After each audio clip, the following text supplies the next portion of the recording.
ఇంతకుముందు నేను చూపించా, ఇదే మేనిఫెస్టో చూపించా.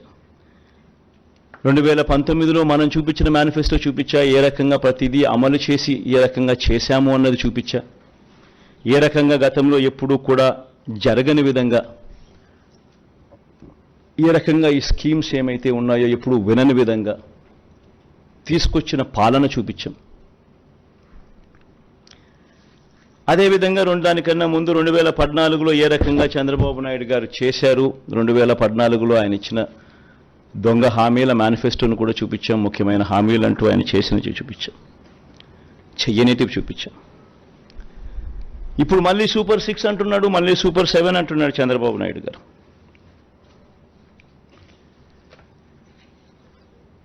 ఈ సూపర్ 6లకు ఈ సూపర్ 10లకు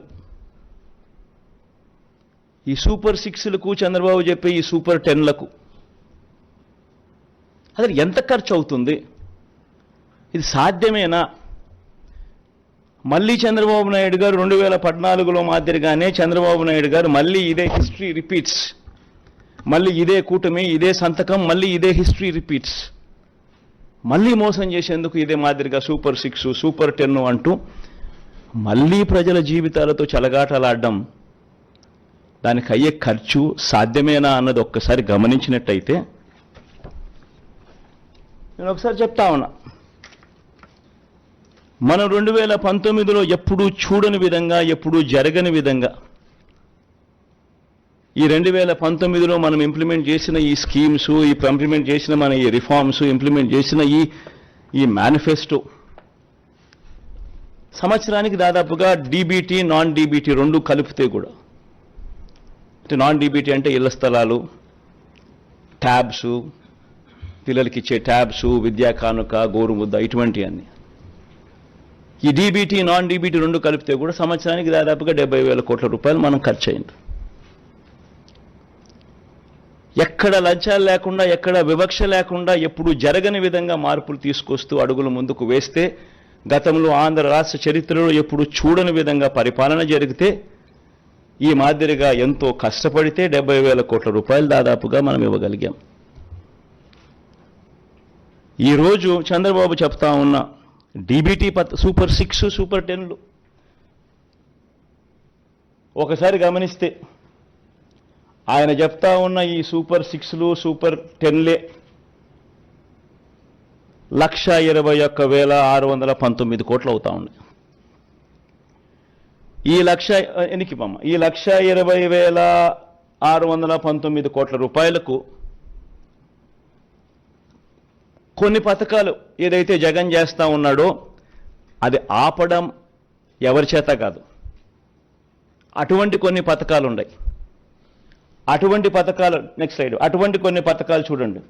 ఫీజు రీయింబర్స్మెంటు, ఈరోజు పూర్తి ఫీజు రీయింబర్స్మెంటు జగనన్న విద్యాదేవని ఇస్తా ఉన్నాడు, వసతిదేవని ఇస్తా ఉన్నాడు. దాన్ని ఆపడం ఎవరి చేత కాదు. ఆరోగ్యశ్రీ ఇస్తా ఉన్నాడు జగన్, దాన్ని ఆపడం ఎవరి చేత కాదు. సంపూర్ణ పోషణం ఇస్తా ఉన్నాడు, అంటే లాక్టేటింగ్ మదర్సు, ప్రెగ్నెంట్ మదర్సు, 6 ఏళ్ల దాకా ఉన్న పిల్లలకు సంబంధించిన సంపూర్ణ పోషణం ఆపడం ఎవరి చేత కాదు. ఫ్రీ రైస్ ఇస్తా ఉన్నాడు జగన్. కేంద్రం ఇస్తా ఉన్నది ఒక పర్సంటేజే, మిగిలింది రాష్ట్ర ప్రభుత్వం ఇస్తా ఉంది. 1,48,00,000లో కేంద్రం అప్రాక్సిమేట్గా 90 లక్షలకి ఇస్తుంది, మిగతాన్ని మనం ఇస్తాం. అది కూడా మనం క్వాలిటీ పెంచి ఇస్తా ఉన్న బియ్యం. సో దానికి ఖర్చు 18,50,000 మంది రైతన్నలకు ఫ్రీ ఎలక్ట్రిసిటీ ఇస్తా ఉన్నాం. రైతన్నలకు గోరుముద్ద, చిన్నపిల్లలకు పెట్టే గోరుముద్ద జగన్ చేస్తా ఉన్నాడు, చేయక తప్పదు దేవుడికి. ఇటువంటి ఈ పథకాలకు మరో 29,100 కోట్లు ఏ ప్రభుత్వమైనా చేయక తప్పని ఖర్చు. రెండు కలిపితే 1,50,718 కోట్లు. నేను అడుగుతా ఉన్నా, జగన్ ఎంతో కష్టపడితే, ఎప్పుడు జరగని విధంగా పాలన చూపిస్తే 70,000 కోట్ల రూపాయలు చాలా కష్టపడితే చేయగలుగుతా ఉన్నాడు. మరి 1,50,000 కోట్ల రూపాయలతో ఆయన సూపర్ 6 అంటాడు, సూపర్ 10 అంటాడు. ఈ మాదిరిగా ప్రజలను అడ్డగోలుగా మళ్ళీ మోసం చేసేందుకు అడుగులు ముందుకు వేస్తా ఉన్నారు అనంటే ఇది సాధ్యమయ్యేదేనా? సాధ్యం కాదని తెలిసి ఒక రాజకీయ నాయకుడు ఈ మాదిరిగా రిపీటెడ్గా, I repeat that word, habitual offender, I repeat that word,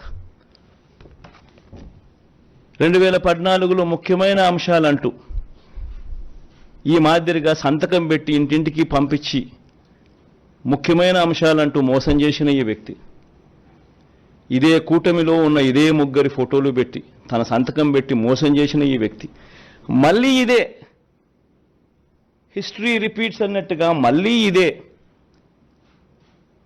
మళ్ళీ 2024లో మళ్ళీ ఇదే మాదిరిగా సాధ్యం కాని హామీలతో అబద్ధాలకు రెక్కలు గడుతూ ఈ మాదిరిగా సాధ్యం కాని హామీలతో 1,50,000 కోట్లకు సంబంధించి ఈ మాదిరిగా ఆయన చేయడం, మోసం చేసేదానికి అడుగులు వేయడం దొంగతనం కన్నా దొంగల కన్నా అన్యాయం కాదా అని అడుగుతా ఉన్నా. 420 కాదా, చీటింగ్ కాదా అని అడుగుతా ఉన్నా. ఆలోచన చేయండి. ఇవన్నీ కూడా నేను మీకు విడిచిపెడతా వస్తా ఉన్నా, మీ మనసులకే విడిచిపెడతా ఉన్నా. ఒక రాజకీయ నాయకుడు అంటే ఎలా ఉండాలి? ఒక మాట చెప్తే ఆ మాట మీద తాను నిలబడతాడు అన్న నమ్మకం ఉండాలి. ఒక రాజకీయ నాయకుడు, ఏ కార్యకర్త అయినా పలాని రాజకీయ నాయకుడిని చూసినప్పుడు అదుగో ఆ రాజకీయ నాయకుడు మా నాయకుడు, అదుగో అతడే మా లీడర్, కాలర్ ఎగరేసుకొని చెప్పాలి. కానీ ఈ మాదిరిగా చేస్తే కాలర్ ఎగరేసుకొని చెప్పడం కదా దేవుడు ఎరుగు. ప్రజలు ఎక్కడన్నా కనిపెడితే ఎలక్షన్లు అయిపోయిన తర్వాత ప్రజలు అక్కడ వస్తున్నారంటే ఈ దొడ్డిదావరం ఈ పక్క పోయే కార్యక్రమం జరుగుతుంది.